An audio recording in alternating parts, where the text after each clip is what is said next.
Unlike most movies, this one starts with an explosion.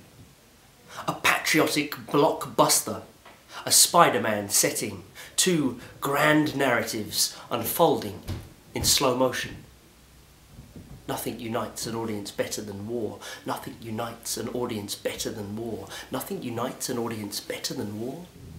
Backdraft in elevators, bodies burnt up, skin hanging off them. There's a bomb in Building 7. Did you just say there's a bomb in Building 7? 3,000 families traumatized by grief. Fathers, mothers, sisters, orphans. We've just had reports of another explosion. Honey, I just want you to know that I love you. I love you so much. I'm at work and a plane has hit the building. I don't know if I'm going to be alright. Tell the kids I love them. Question, why were there countless reports ignored of secondary explosions on multiple floors? The truth is always the first casualty of war, but when we pause, look around us, and the dust has settled, balls of molten steel can be found on the floor. Where do they come from? The experts assure us from military-grade nanothermite explosions, which poses another question. Why do hundreds of architects demand an investigation, alleging that they fell in controlled demolition? Structural engineers have been examining the evidence. They say buildings that size cannot fall within seconds.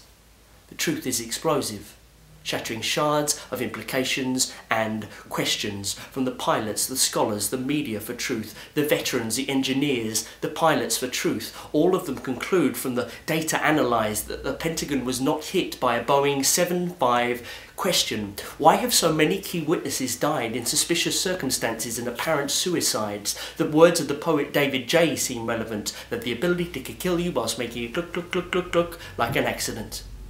Listen to me, you're coming home tonight. Honey, you don't understand. People are jumping from windows here. Questions remain unanswered to the Commission. Revelations of obstruction and misinformation. Fighter jets were not scrambled to the skies. Commissioners resigning. Allegations of lies and questions. Is it just coincidence that Bush's younger brother just so happened to be on the board of directors for the company that did the electronic security for the World Trade Center? And if that isn't spooky enough, the airport where one of the planes took off, the security was controlled by, you guessed it, there is no question. Why did the owner of the World Trade Center alter the insurance policy 3 months prior to the attacks and attach a clause that stipulated in the event of its destruction they had the rights to rebuild it, and what's more, they insured it for acts of terrorism? These towering rumours cannot be ignored.